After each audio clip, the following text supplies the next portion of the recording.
तो अगर आप भी प्लान कर रहे हैं इस दफा स्कर्दू जाके भाशु वैली को एक्सप्लोर करने का, लेकिन बिल्कुल भी आइडिया नहीं कि भाशु वैली का रास्ता कैसा है, फैमिली के साथ जाना सेफ है या नहीं, भाशु वैली का जीप रेंट कितना है और भाशु वैली में नेक्स्ट डे का क्या सीन है, ये सारी इन्फॉर्मेशन आपको आज की इस वीडियो में मिलेगी। तो ये वीडियो आपके लिए। मेन स्कर्दू सिटी से भाशु वैली का ट्रैवल डिस्टेंस ऑलमोस्ट 45 किलोमीटर है। स्कर्दू के वेदर की बात करें तो दिन में गाड़ी में ना एसी की जरूरत पड़ती है, क्योंकि धूप होती है तो गाड़ी अंदर से गर्म हो जाती है और गर्मी लग रही होती है। स्कर्दू से पीछे आपने कचूरा आना होता है और कचूरा से फिर वापसी आपने JSR पे तकरीबन 19 किलोमीटर सफर करना है तो भाशु का जीप स्टैंड आ जाता है। कार पार्किंग यहाँ पे बनी हुई है, 500 रुपीज़ आपसे लेते हैं और सेफली आपकी गाड़ी पार्क हो जाती है और यहीं से आपको जीप मिल जाती है भाशु के लिए। यहाँ से आगे 15 किलोमीटर ये जीप ट्रैक है सुल्तानाबाद मेंढो तक, और जैसे ये जीप ट्रैक शुरू होता है तो आपके कानों को हाथ लग जाते हैं।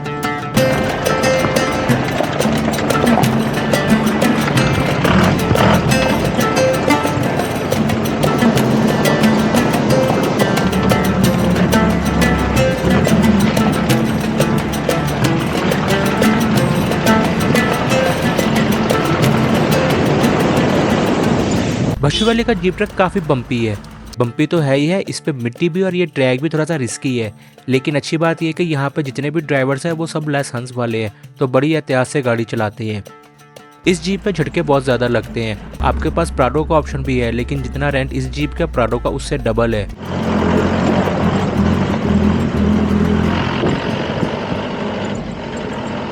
बाकी भाशु वैली की ट्रैक पे गर्मी फील होती है और जैसे जैसे आगे जाते हैं वैसे वैसे रास्ता मजीद खतरनाक होता जाता है।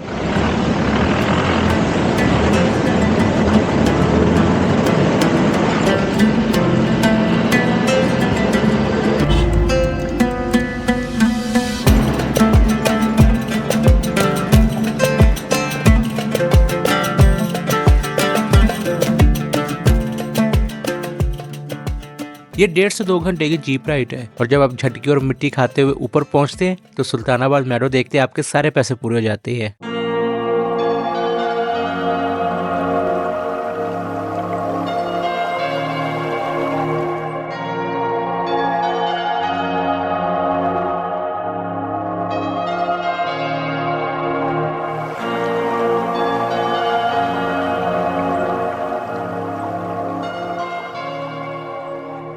हमें ये था कि सुल्तानाबाद मेंढो आखिरी पॉइंट है, लेकिन हमारे जीप ड्राइवर ने कहा नहीं, असल पॉइंट आगे है। तो हमने कहा ठीक है, हमें ले चलो।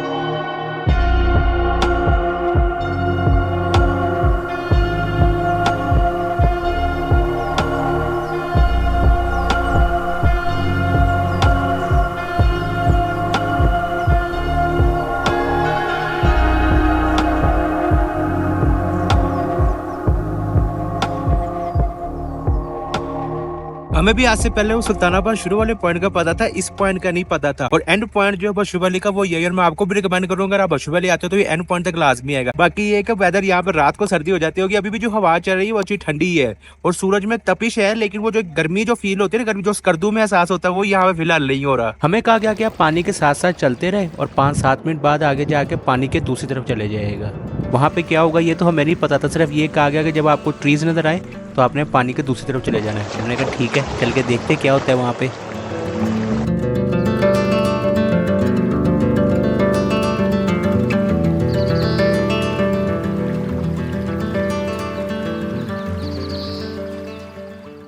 ये हम एक तरह से ना मेंढो के तकरीबन अंदर ही घुस आए हैं। मेंढो कह ले, जंगल कह ले, और इतनी पीसफुल जगह है यहाँ पे, मतलब कि बर्ड्स की आवाज आ रही है और पानी की आवाज।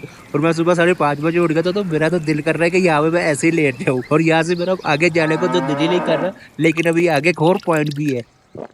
अगले पॉइंट के लिए हमें गाइड चाहिए था और ये सारे हमारे गाइड है। अगर ये छोटे वाले गुम हो गए तो बड़े वाले ले जाएंगे, अगर बड़े वाले भी गुम हो गए तो फिर हम सबको ढूंढे कोई और आ जाएगा। हमें कहा गया कि आप ये बच्चों को फॉलो करते हुए चले जाएं, आपको 5 से 7 मिनट लगेंगे और ये आपको उस पॉइंट तक ले जाएंगे।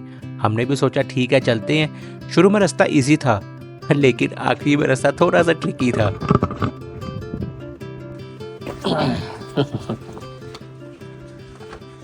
अच्छा जी, बेसिकली ये केव बनी हुई है और इस तरह होता है कि जो बर्फ यहाँ पे ऊपर पड़ती है ना तो वो इसमें इकट्ठी हो जाती है। अब बर्फ वो तो पिघल गई है, लेकिन केव के अंदर अभी बर्फ है और हवा ठंडी ऐसी जैसे 16 पे एसी घर में चलाया होता है।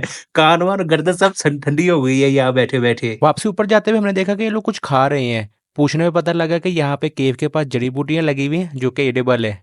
तो हमने सोचा क्यों ना ट्राई करके देखे। कैसा जायका इसका? आगे देखते हैं लाल वाली कैसी थी? लाल वाली शाम का चौक है नहीं, कच्चे आम की तरह अंगूर की तरह। क्या सकते अंगूर, कच्चा अंगूर इस तरह होता है, खटा खटा वैसी ही है। मैं सोचा लाल वाली भी खा के एक्सपीरियंस कर ही लूं।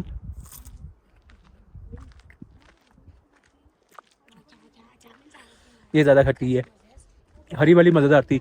हरी वाली का ये बता रहे हैं कि जिसम में पावर के लिए होती है, और ये लाल वाली जो है ये सर दर्द के लिए होती है। बच्चे भी यहाँ के काफी तमीजदार है, मतलब कि आपके पास से गुजरे होंगे तो आपसे सलाम ले लेंगे और आपको कुछ नहीं तंग करेंगे। मैं ढूंढ रहा था, मेरे पास कोई भी नहीं आया कि ये क्या कर रहा है, तो ये चीज पसंद आई है। और अभी 2 बच्चे गुजर रहे थे तो उसमें से एक मुंह छुपा रहा था, तो मैंने उससे पूछा मुंह क्यों छुपा रहे हो? तो कहता मैं स्कूल नहीं गया तो ये वीडियो मेरा टीचर ना देख ले। मतलब कि यहाँ के बच्चे स्मार्ट भी है, क्योंकि यहाँ पे एक प्राइमरी स्कूल भी बना हुआ है। वापसी पे जोर लग रहा है, लेकिन टाइम वही 5 मिनट ही लगेंगे आने जाने में। तो ये कि अगर आप आते हैं तो ये गार भी देख लेगा। अच्छा जी, अब आते हैं मेन बात पे। अगर यहाँ पे आपने नाइट स्टे करना तो यहाँ पे आपके पास टेंट का ऑप्शन भी है और छोटे छोटे कॉटेजेस टाइप भी बने हुए हैं। कॉटेज का रेंट जो है ना वो ऊपर नीचे होता रहता है, टेंट का रेंट भी इसी तरह ही है। लेकिन ये है कि यहाँ पे अगर आपने अपना टेंट लगाना है तो 1000-1500 में आपके पास वो ऑप्शन भी है।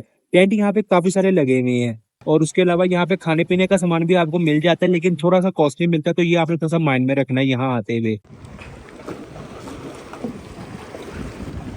बाकी अक्सर लोग मुझे पूछते हैं कि ग्रीनरी देखनी है इस गर्दूर आके, तो मैं बोलूंगा कि अगर आपको सिर्फ ग्रीनरी देखनी है ना तो सबसे बेस्ट ये बशू वैली है। नेटवर्क यहाँ पे कोई भी नहीं चलता, तो ये थोड़ा सा माइंड में रखेगा यहाँ आते हुए। लेकिन ये कि मैं हाईली हाईली रिकमेंड करूंगा, अगर बशू वैली आते हैं ना तो नाइट स्टे यहाँ पे लाजमी करेगा।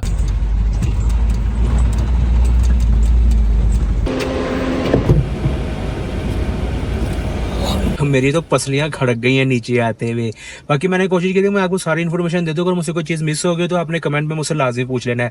जीप रेंट की बात करो तो जिस जीप में हम गए हैं, इस तरह की जीप का जो रेंट है ना वो 10,000 फिक्स है। अगर आपने ओवरनाइट स्टे करना है तो फिर 14,000 है। 10,000 जो आप देंगे उसमें कोई लिमिट नहीं कि 2 घंटे बाद वापस आ जाओ, वो आपकी मर्जी के जितनी देर बाद आप नीचे आए। बाकी अगर आपने बाशु वैली आना तो उसके लिए आपको स्कर्दो तो आना पड़ेगा, और अपनी गाड़ी पर स्कर्दो, और तो मैं रिकमेंड करूंगा कि स्कर्दो आने से पहले ये वाली वीडियो लाजमी देखिएगा।